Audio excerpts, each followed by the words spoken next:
Right.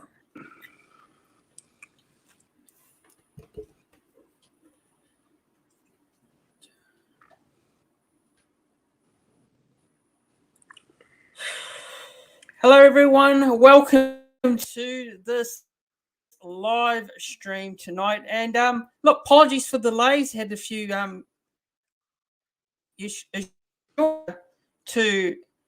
for this first time in 2022 this year is hold the ball, Appo from Hold the Ball, and the show is called the Warriors NRL Fanatics Off-Season Show, episode number 1. Hello to in the chat and well, it's been a while since you last appeared on my channel. Actually, it's been since last year. Hope you're doing well. Hope you had a good Christmas and New Year's. But how's everything going for you in this off season? Yeah, look, first and foremost, thanks again for having me on today. I appreciate it. Hello to you as well as the viewers. Look, through the off season, obviously, the main focus is Warriors footy for me, and I've just been sort of watching how the boys have been training, or updates anyway, the best I can. So generally speaking, I'm just elated. Can't wait. It's a new year, so we just know that footy's around the corner and pre-season, all that stuff. So looking forward to it. And again, thank you for today.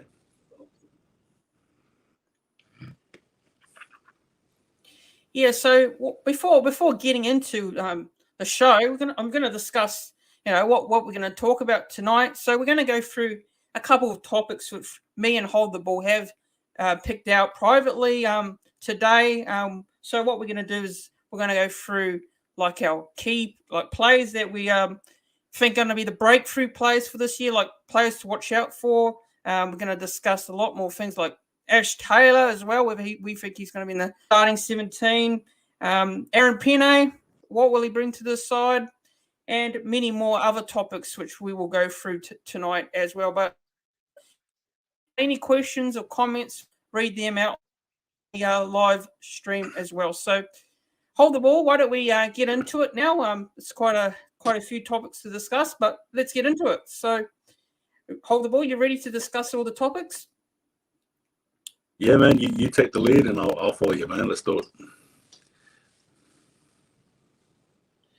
All right, so I'll just get them. Go through them now. So the first topic is we're going to go through breakthrough stars for the 2022, and Hold the was the one that brought up this topic to discuss. So Hold the Ball, why don't you take it away first, as you are the guest of the channel, and I'll go after you. So go for your breakthrough the Warriors this season, breakout stars. Yep, no worries. Look, it's really interesting because obviously, we all sort of have, I guess, thoughts of who will, and it doesn't have to be like, for example, a new player. It could be a veteran potentially, and somebody who sort of ups their game. That's where I sort of look at it. There was an article recently about Reece Walsh and that second-year syndrome, right? Like, will he or will he not sort of, I guess, play well? And for me personally, I'm not going to buy too much in that. I'm not saying he would have a breakout year per se like he has last year, but I'll say he'll be consistent. I think Reece Walsh should be consistent. One player to look out for, I think, is Aaron Pene. I think he's going to take this advantage of being part of the Warriors pack, and I assume he'll be in the bench regularly starting. Potentially could get first dibs at the jersey as well in the prop position. I do see him breaking out personally. I think he's what we need. I think he's somebody who will excel, and he's got all the tools, I think, to just be a great player for us. And I guess another player as well, surprisingly, I reckon is going to be Jesse Arthurs and maybe even Ash Taylor. So I've got a few plays here and there, but for me personally, Jesse Arthurs, Ash Taylor, if he gets a play, and Aaron Pene as well. So yeah, looking forward to it.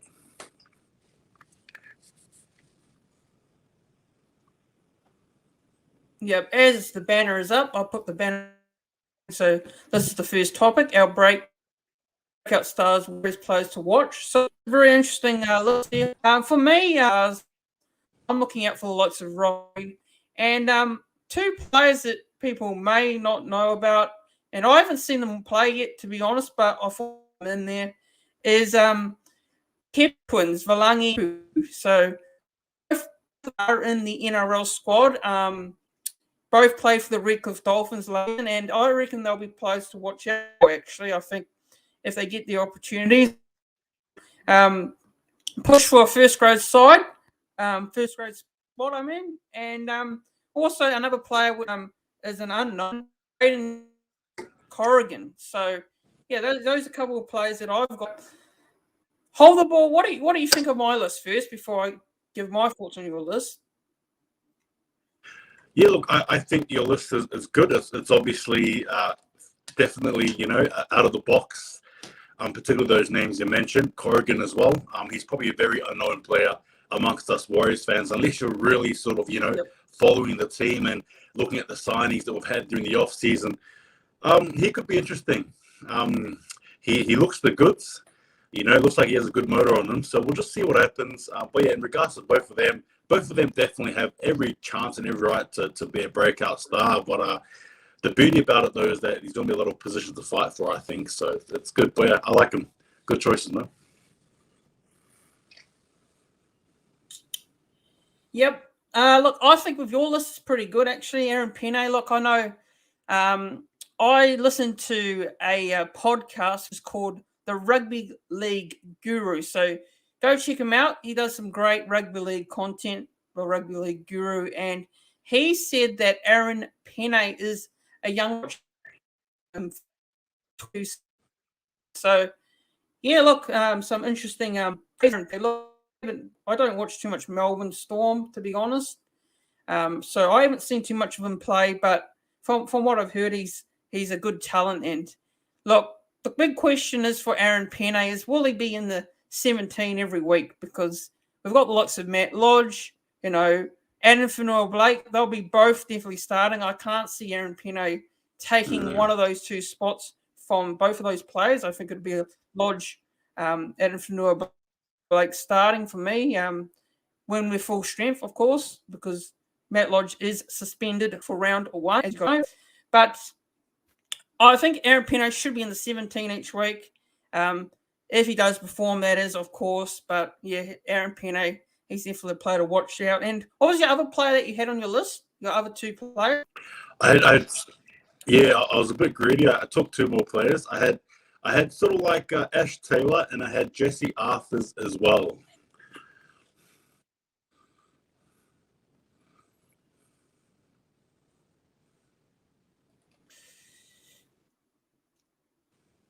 Oh, yeah, interesting. Ash Taylor is a very interesting one. We're going to discuss Ash Taylor and discuss about him later on the show, but For sure. I will get my thoughts on that later on the show. But as for Jesse Arthurs, look, I think he's a depth signing. I know a lot of people are saying he should play in round 1. Everyone's talking about him starting in round 1, but for me, he's a depth signing.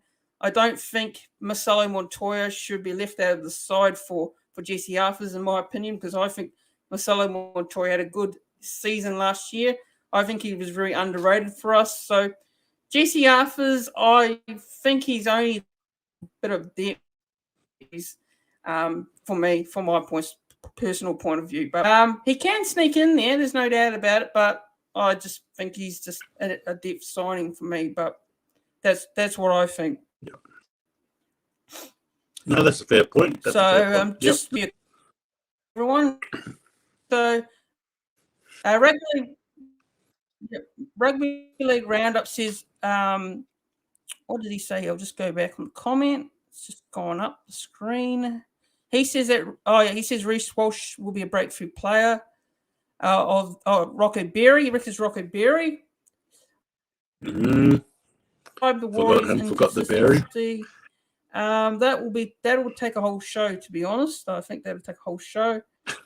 The Dodo internet's kicking in. Not enough hours in the sorry day. about that. I don't do Dodo internet, but it is Origin. But yeah. If Sean Johnson plays 15 matches, can the Warriors compete?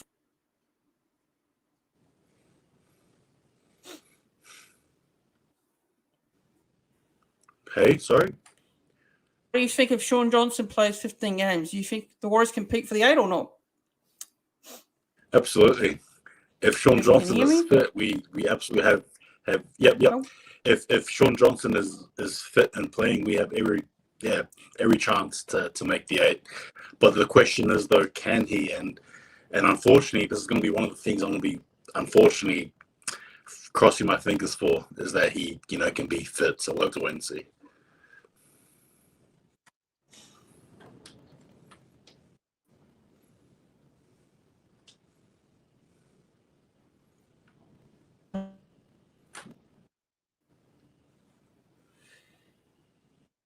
Move on and go to the next. So this topic is prove, like, for the Warriors. Who needs to prove themselves for the season? So hold the ball. Who do you think should? Who needs to step up their game and show improvement? Who do you think it should be? I've got 2 players off the cusp right now. One of them is Shania Hurst-Tavita. Now, I know he's a very he can be a player that can have fans divided. There are those who like him and those who don't. I've been very critical of his play, as well as complimenting him. But I do think, though, that especially with Ash Taylor breathing down his neck, I think he does need to step it up. And by that, I just mean the attacking sense. Defensively, he's good. I think he reads the game well defensively, albeit not perfect, but I think he generally does. But for him, it's about learning from Sean Johnson. So we'll just have to just see what happens there. And another player as well is Bailey Sirenen, who I think dropped off dramatically for some unknown reason. Just hasn't been the player that we thought he would be when we signed him. Sirenen, to me, I think in terms of forwards, he's the one that needs to up his game up like no tomorrow. So, yeah, those 2 in particular for me are the ones that need to improve themselves.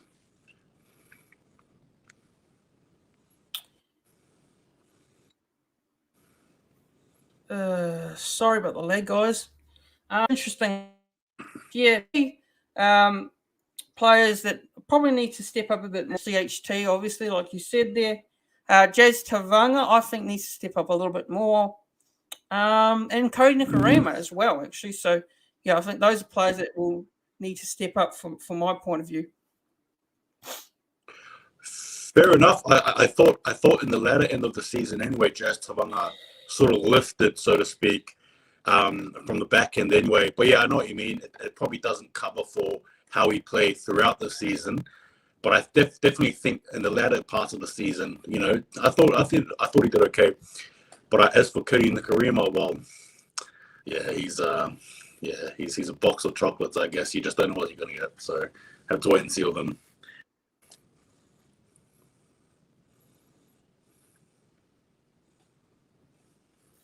Yep, fair.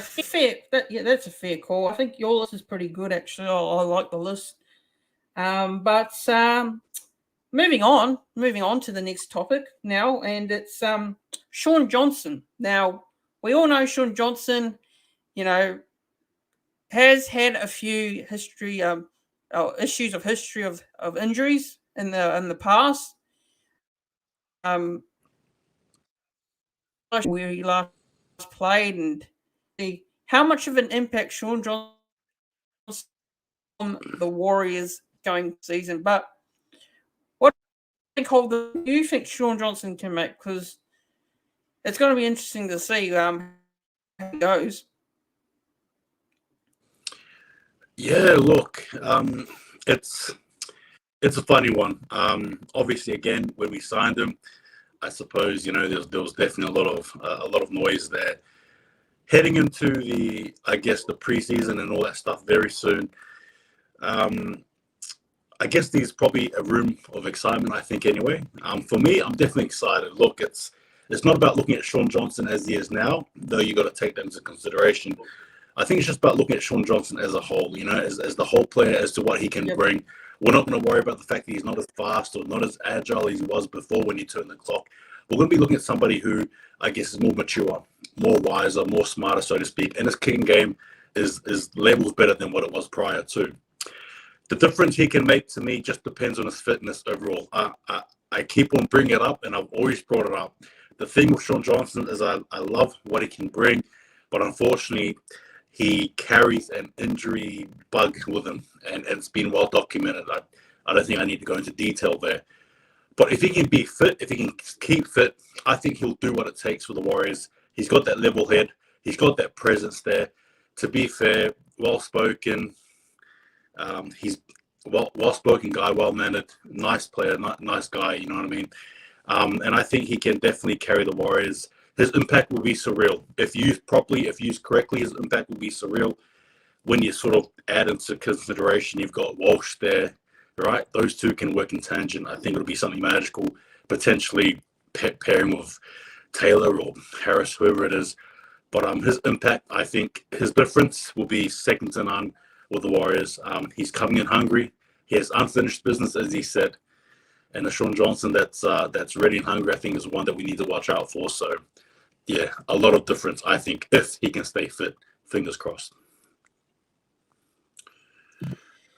Yeah, what I believe is, if Shaun Johnson can play up to like 20 to 25 games for us, as long as he doesn't get injured, I think he'll be able to definitely help us in terms of his leadership and on-field performances for the team as well. And for me, the key is how he's going to combine with the spine for me. So you're like, whoever it is in the spine, whether it be Walsh would definitely be the fullback. Whether the halves pairing will be Shaun Johnson and Chanel Harris-Tavita, or Shaun Johnson and Cody Nikorima. That's what I believe. So it is important how we can build those combinations, how they can build combinations. The pressure is less on now. It's less fun for me. The Warriors, it's more about how the team does. If the 4-pack can get going, that's for me. So that is important in terms of making sure Shaun works correctly. Johnson connects with other players, and the 4-pack helps him out as well. So that's what I believe. Will he make a difference? Hopefully he does, but the pressure's not on him for me this year. So if we do badly in some games, I don't want to hear people blaming Shaun Johnson. I really don't. I mean, it's a team performance at the end of the day. So that's what we've heard in the past with the Warriors, is when Shaun Johnson's played, look, he's gone missing. Look, he's not doing anything. It's not on him. It's not on him this time. He's older. He's mature now. As you know, he's got a baby. He's got a wife. He's mature. But the pressure's less on him is what I believe from my point of view. But moving on from that topic now, looking forward to seeing how Shaun Johnson goes, but moving on from that. And on to the next topic, and that is NRL Magic Round. So, the NRL Magic Round, it's going to be a great weekend. We know how special it is. The footy, the carnival of footy, lots of footy fans around Suncorp Stadium. I'm looking forward to it. No doubt we're looking forward to it. What are you looking forward to the most for NRL Magic Round? Are you going to be attending?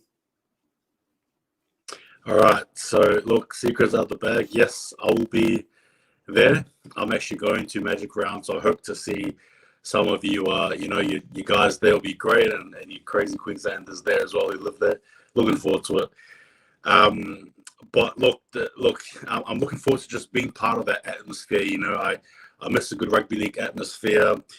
Looking forward to seeing the players play, right, from Friday to Sunday. I plan to watch as much footy as I can, footy overload, basically.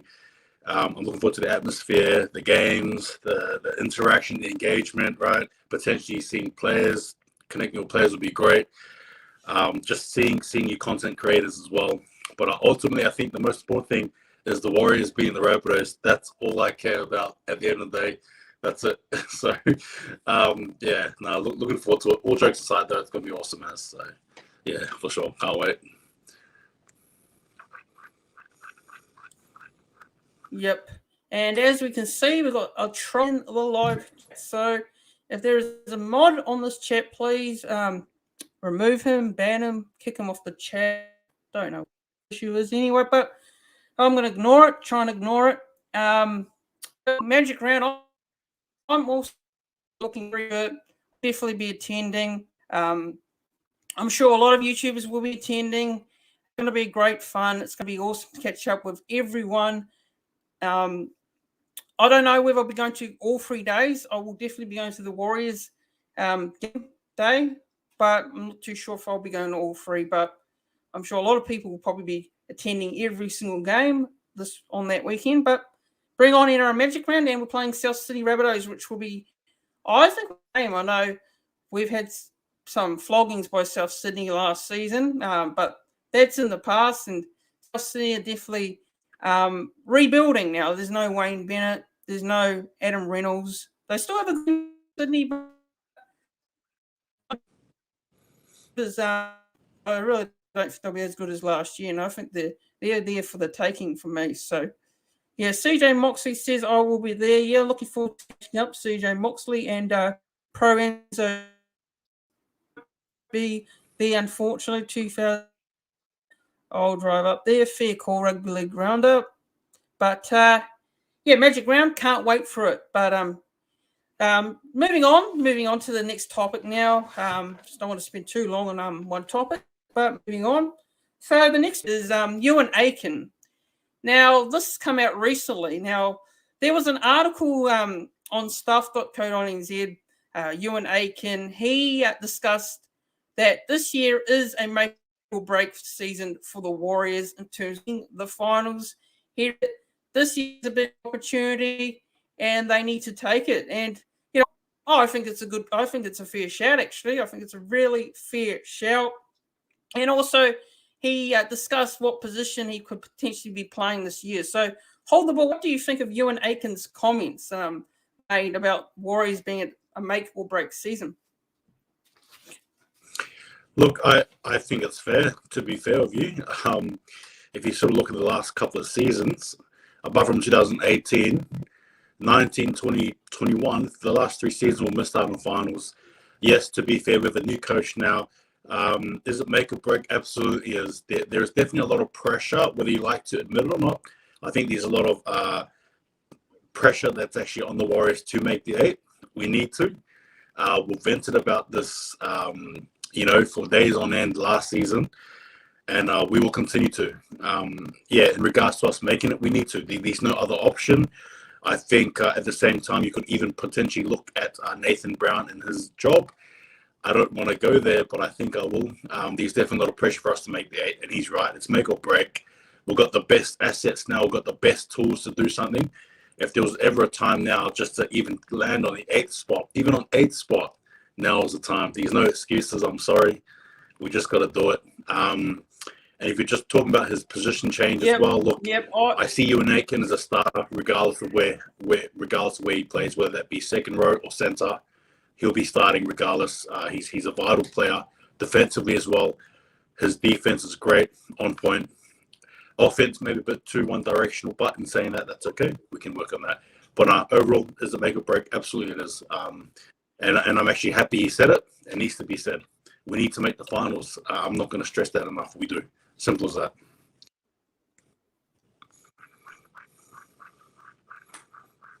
Absolutely. You and comments. And I did a video a couple what Ewan Aiken's best position is, and if you guys haven't seen it already, go check that out on the channel. I gave my thoughts here, but I want to get your thoughts on it. Hold the ball, because I've already done the video. I'm not going to go ahead because you guys can watch that. But what do you think Ewan Aiken's best position is? Is it second row? Is it centre? What do you think? I look at it from a defensive point, and I don't see any flaws in him defensively. I think he's a very good player. So for me personally, looking at it from a defensive, context, I believe Ewan Aiken is fine suited for either position. However, offensively, considering the second row position is where you usually do a lot of that magic passing, so on and so forth. I'd probably say maybe centre is better suited for him. But no, overall though, I do believe though that second row for him is good defensively as well. He's good. Hopefully, if he's improved his attacking game, that'll be great. But look, for me personally, yeah, second row for myself. You? Yeah, look, I've already said it, but I'll say it again. Look, he didn't do such a bad job in the back row there, but I heard already you and Nathan he's going to play second row again this year, so he's prepared to be playing in the second row come the first game of the season. So that's very interesting, actually. Very very to hear that he said that. Actually, whatever he'll do a good job for me. So for me, I'd rather see him in the centres, but if he's in the second row, then it's all right. I don't mind it too much. But anyways, yeah, any last thoughts on that topic before we move on to the next one? No, not really, but I just don't want us to sort of sweep just how I think, I think it's pretty urgent for us to make the 8. We need to. There's no excuses. Like, we need to make the 8. Like, I'm literally going to be telling this every week. We need to make the 8. So, no, it's good, because we need to. Simple. So, I like it. Good stuff. Yep. So, anyway, moving on to the next topic. And there's a lot of talk about Ash Taylor and what will he do this season? What will he do? Because, look, be honest, he didn't really live up to the expectations at the Gold Coast Titans. He was on $1 million a season. He had a few off-field issues, but to be honest, when I watched him play the Titans, I think he was a player in terms of his price tag. I just believe personally that he didn't really offer what his price tag was worth. But Ash Taylor, he make the 17 in round 1. What is your thoughts, hold the ball on Ash Taylor? First things first, and what do you think? Will he make the 17? Will he make the 17 against the Dragons? All right, no worries. Yeah, look, my thoughts on Ash Taylor, I think, have been sort of well documented, should I say. I have never been his fan at all, right? At the Titans, I thought the price tag didn't match what he was producing, and I guess I'm not the only one, obviously. However, in a turn of events, things happened, and obviously he was ousted, no longer part of the Titans, now the Warriors.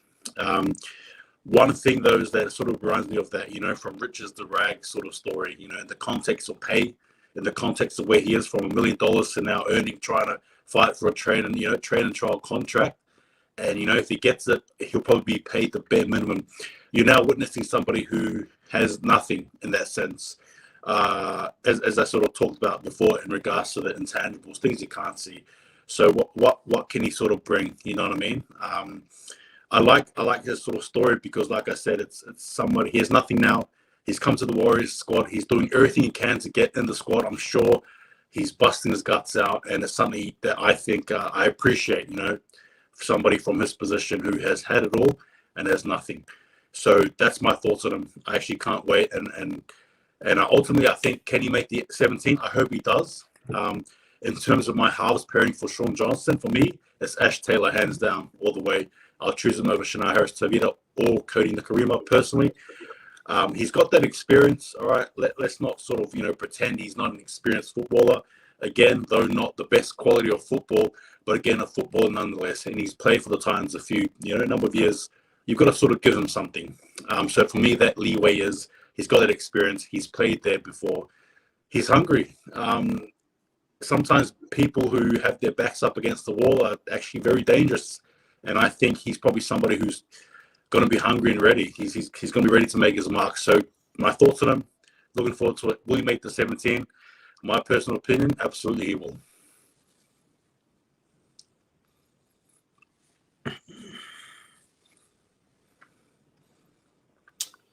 Yep. I'm going to have to disagree with this one, actually.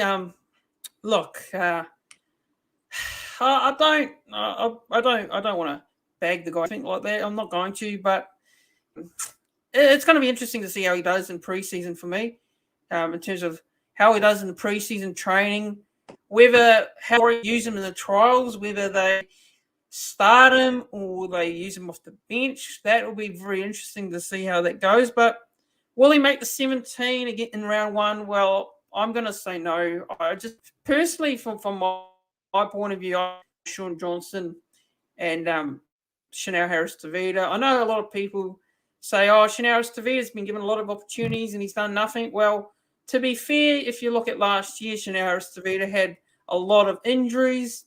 His season was very interrupted. And, look, I personally think he's still got the talent, Chanel Harris-Tavita, to make the team. And I think Mike Harris-Tavita, I stand by those comments. And people are big on Ash, but I personally stand by my opinion, and I reckon it should be Sean Johnson and Chanel Harris-Tavita. I think give Chanel Harris-Tavita another crack and see how he goes. That's what I reckon, but I don't think he will make the 17 in round one, in my opinion. But it can all change.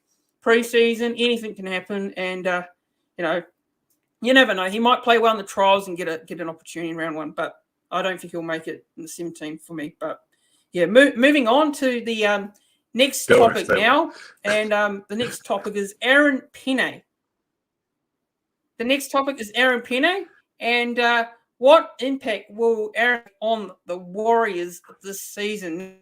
Now, early in the live stream, you put Aaron Pene as one of your players to watch out for this year, and one of your young players to watch out for, to be a breakthrough young player to watch out for. But Aaron Pene, do you think Aaron Pene will make an impact this season? Such a massive impact. He's come from the Melbourne Storm system. It is very successful. We all know how hard it is for a player from the Melbourne Storm system, and it all changed different at the end of the day. But what do you think, Aaron Pene? Do you see him making massive impact, and do you see him in the 17 each week? What do you think? Yeah, look, first and foremost, Aaron Pene, the reason why I say this a breakout is because I generally believe he will be. Like I said, he's got all the tools, the assets. He's just got that body, particularly coming off the bench. One thing I will say, though, is that comparatively, you're going to have to sort of, I'm assuming it'll be a battle between him and potentially Bunty R4. Touch wood, but it could be that battle there to see who actually gets that, that spot in the bench. That could be something we'll be looking at. I think, obviously he's not as big, like as Bunty. Bunty's, in regards to somebody just holds the ball and just runs straight at you. He's my favorite to do it. But I reckon what he can do and bring, I think will absolutely be perfect for the Warriors. And coming from that Storm system, I don't want to touch on it too much. I'm getting sick already, but it's a good system up there. They know what they're doing, I guess. That's all I'll say there. But I expect him to be that leader off the bench. Honestly, I expect him to do the work that Lodge and Fanor Blake have done and have laid out, and I expect him to sort of follow through. I do expect him to make the 17, but like I said, it could be either him or Bunty fighting for that prop position, or maybe both of them are props. Who knows what happens in the bench there, but absolutely he will be. I have good faith in him, and I do believe he will definitely be a breakout star one to watch, and I'm absolutely looking forward to him playing for sure. Can't wait. Yeah, well said there. Yeah, I reckon he's got to be in that. No doubt, we've signed him. You signed a new player. You should be in the 17 each week. No doubt about it. Unless your form is not good enough, unless your fitness is not good enough. But Aaron Pene is more than capable of making an impact for the Warriors, whether it's starting or on the bench for me. But Aaron Pene, I can't wait to see how he goes this year. But moving on to this one is, for me, is going to be a massive talking point. Now, Nathan Brown, under pressure, I put with a question mark.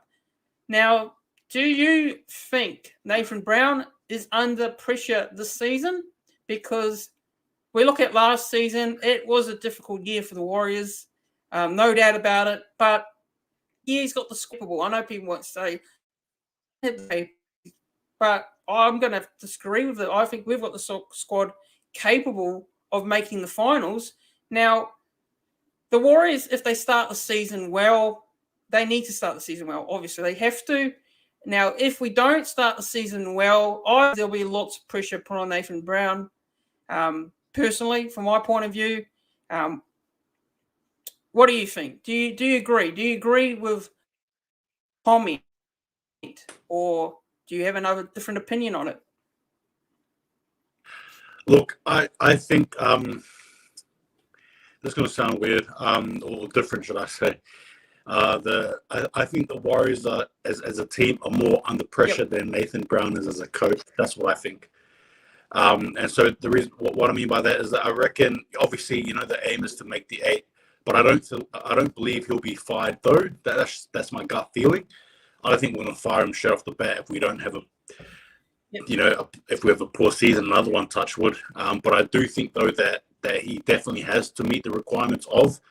I think the Warriors have recruited well enough for him to be able to take a team, as you mentioned before, to the finals. We've got a strong team. There's no doubt about it. We're actually pretty strong. We've got some good depth in a lot of positions we've never had before. So again, there's almost no excuses. But I do believe though that he's under pressure, absolutely. But is it make or break for his job? No, I don't think so. I think that might be a conversation we might have next year, personally. But in regards to him now, yeah, absolutely. He's under pressure to make the finals, but I don't think it's a career-threatening pressure yet. I think the Warriors collectively, though, are under pressure. I just don't think Nathan Brown's on the same boat, if that makes any sense. But no, like you touched on, though, it is important. We have the team capable of. You've got Sean Johnson, Matt Lodge. You've got some depth in the back line as well. Junior Aratuva as well. We haven't even mentioned him. Tall, big Fijian winger as well, who hasn't even played for us yet, but will. But point being is that we have depth. I think he hopefully we do make the finals, but I don't think I don't think his job's on the line yet. Not this year. That's just what I think anyway. Yep. Yeah, I for my and a little bit harsh, but this is me being honest. I'm kind of at the point where every season I'm just sort of just want to see a little bit better. Like I know we're capable of it. I know that the team's had struggles. Don't get me wrong. I know that they've had struggles. They've been away from their families, friends for a very long time. 2 years. It's a long time to be away from your country, and which is understandable. I know that the struggles they face and all, but last year I think it was very disappointing, and a couple of times during the season I sat down and watched a Warriors game. Me being a passionate fan of Warriors fan like myself knows that the team can definitely do better from my point of view. It can do better. There was some games where we were competitive during the season, and then there were games where we got blown off the park, and we all know what happens when that happens. Warriors fans, myself, everyone else out there, get very angry and annoyed. But Nathan Brown, I'm going to say it, Nathan Brown, the Warriors need to start well, and Nathan Brown, he'll be under less pressure. That's for me. That's small because we know the owners, they want to see the team make finals. It comes with that role of being a coach. You need to get the team up. That's an important thing for me. So, Warriors, Nathan Brown, is he under pressure? I say he is slightly under pressure, but if we start well, then that pressure will be gone. It'll be gone if we start the season, get a couple of early wins on the board first, and that will take the pressure off him for me. But all the best to Nathan Brown. Hope he does well. I want to see him do well. I want to see him prove everyone out there wrong. I want to see him prove me wrong as well. And hopefully he does well. But that's good luck to him, and hopefully he can do it. Yeah. Moving on now is Tohu. captaincy. Now, what do you think? Tohu Harris' captaincy, how do you think he will go this year in terms of the captaincy role? What sort of impact can Tohu Harris bring to the captaincy role at the team? I mean, was he the best candidate for the job? Yeah, obviously he's got a resume that's pretty impressive. It's I don't know. It's what can he bring? Look, I think he'll definitely bring that experience. Absolutely, he'll bring that type of play that he's got the 1%ers down packed. He usually eats up a lot of tackles. He's just that type of player, right? A lot of things you don't see until after the game, and you're sort of looking at the stat sheet. And you're in awe of what he's done, which is the type of player he is. But look, the captaincy itself, I just want to see a player who's going to be vocal. I think I've preached this quite a few times. I just want to see a captain who's vocal. In an article recently regarding his captaincy compared to Roger Tuivasa-Sheck, he said that he's a different player, different person to Roger. I'm not telling him to emulate Roger by any means, but what I'm trying to say is that I just want somebody who's vocal, who'll tell the boys to G up when things aren't going well, isn't afraid to speak his mind. And as someone from my perspective who holds that really highly, I guess the vocal aspect of being a captain, I just want to sort of hope that he can bring that to the forefront. That's sort of like my view on it. I'm just going to wait and see how he goes as a captain. I'm not saying I'm not a fan of it, but I'm saying I'm somebody who's on the fence. That's probably as honest as I can be on it. I'm somebody who's on the fence about his captaincy.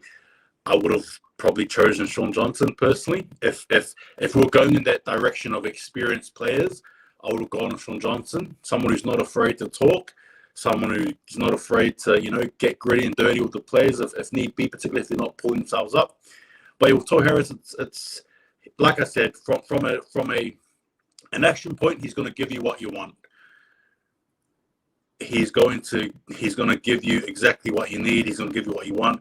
But again, from the vocal point, I don't want this to be like another Simon Mannering situation, I guess. And again, Simon Mannering was a great captain, awesome, powerful, and I loved watching him play. But there was just that vocal thing that he lacked, and yeah, that's enough from me there. But yeah, like I said, I'm sitting on the fence. Have to wait and see. Yeah. That's it. I'm 50-50 on the captaincy. Let's wait and see. I just want someone who's vocal, and I hope he can be. I hope he can be. Yeah, Tohu Harris for me just leads more by his actions more than his vocal. Right. Vocal. How do I say it? Vocal ability. Sorry, that's the way of putting it. Yeah. So, yeah. Look. That's what I believe. I was going to be added for Blake or someone like that, or Dallin, or Tohu Harris. I think the decision at the end of the day, I think it's come as no surprise to me that they've gone with Tohu Harris, because he's probably always going to be that next leader after Roger Tuivasa-Sheck if Roger left. And yeah, I think Tohu Harris, good luck to him. I hope he does well in the captaincy role, and yeah, he do well. May he do well. But that is the topics now. That's all the topics out of the way. But the ball, look, a bit of that have been announced today. So I've got it up here on my phone here. So preseason trials have been announced for the Warriors, and their first hit out will be in Melbourne, Victoria, against the Storm on February the 19th. There'll be a 2022, a first home game actually, but it's a preseason trial at Moreton Daily Stadium in Redcliffe. Is on February the 26th against the Gold Coast Titans. So it's finally been announced. Been waiting quite a bit for these preseason fixtures to come out, and they finally come out. So 2 preseason trial games last year. What are your thoughts? What are your preseason trials been announced? we sort of touched on this before, didn't we? I don't know. Look, first and foremost, it's great just to get trials out of the way. Sort of gives you a chance as a fan and as a player and as a team, organization, club, whatever you want to call it. Gives everyone a chance to sort of see where they're at, see what they can fix, and sort of take away and add, so on and so forth. But for me, it's like, why do we keep on playing these two teams like every year for preseason trials? Like, we always, in my opinion, we always play either one of those teams like regularly. Like, we played the Titans like every year. We played the Storm. Like, can we just get like the Raiders and like the Dragons or Manly? Like, yeah, but no, it's good. Looking forward to it. Absolutely looking forward to it. Can't wait to see the boys play. And you mentioned it before as well, Fanatics, regarding Ash Taylor. Again, if you want to see experiments happen, these are the two games to be watching. I reckon Nathan Brown's going to be, like a kid in a candy shop. A lot of things to choose from. What's he going to choose? What does he not want to choose? Things like that. So we're just going to be seeing a whole heap of things there. But not looking forward to it. Bring on the trials, man, because the season is around the corner, bro, and I just cannot wait. So, yeah, all good. Just hopefully, yeah, we play another team next season. I don't know. Yeah. Yep, yeah, and these two preseason trials, well, the one against Melbourne Storm probably will be like a very different sort of squad. It won't be like a full team squad, like No, they usually do. no. They game more different young players in there, so we'll probably see a lot more of the younger players in the first game.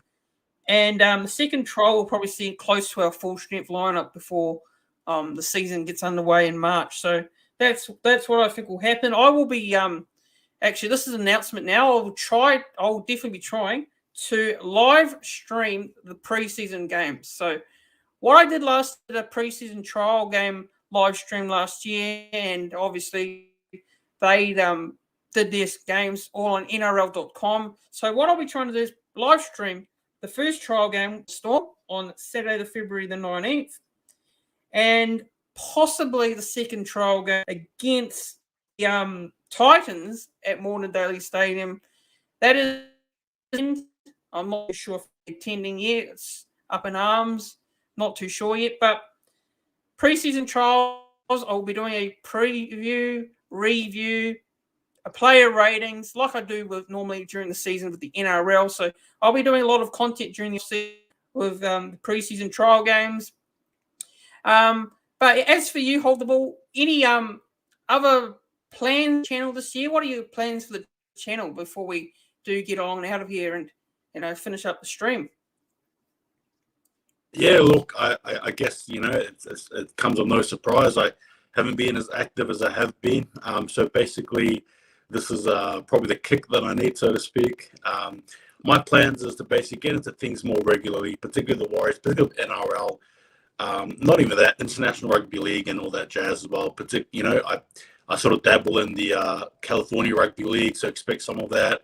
North American Rugby League as well. So again, expect some of that. I'm more, I'm definitely into the American scene of things as well. But yeah, for me, just more Rugby League content will be coming. Looking forward to, all these different types of things happening, and I'm sure more collaborations. But yeah, just look out for me to do more stuff on the regular. But yeah, that's about it for me regarding that stuff, Fanatics. Thank you, man. I appreciate that. Yeah, all good. But again, thanks to everyone for tuning in, for their comments. Apologies I couldn't get to everyone's comments, but I did see them all pop up. So thanks everyone for tuning in and watching tonight's Warriors NRL Fanatics off-season show, episode number 1. So hope you enjoyed it. If there is a bit of issues with the connection, apologies for that. Can't do anything about it, unfortunately, but fixed before the season starts. So yeah, I'm sorry about the connection issues there, but also sorry about the delay to the start of the show as well. But thanks everyone for tuning in. Like I said, please make sure you don't forget as well to subscribe to the channel. Hit the red subscribe button down below. That helps out massively with the channel. And turn the bell on as well so you don't miss a notification when I do a new video or live stream next. And any last words, Hold the Ball, before we go? I'd like to just thank you for coming on the channel. I really appreciate you giving up your time and coming on the channel and doing this live show tonight. Yeah, look, last couple words for myself. Just thank you for allowing me to be part of your first episode of this. It was awesome as to discuss all things Warriors. It's probably, very good that we can, things are slowly, coming back. The 40 is creeping up. Thank goodness there's not too much drama. But in saying that as well, now looking forward to it overall. I plan to be back. I'm back. So all that stuff there. But thank you for having me on, bro. I appreciate it very much. And hello to the fans and subs and all that stuff there for sure. Keep safe, guys. Be safe, should I say as well. Yeah, no worries. No worries for that.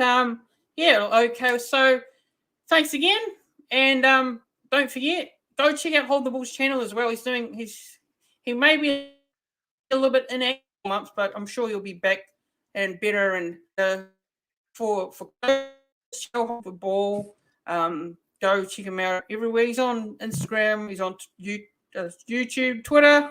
So go check him out. Hold the Ball. He's a great asset to bring on this and collab with each time we talk about the Warriors. So appreciate that very much. But see you, everyone. Have a good night. Have a good evening. And we'll see you all in the next one. See you, everyone. Have a good one.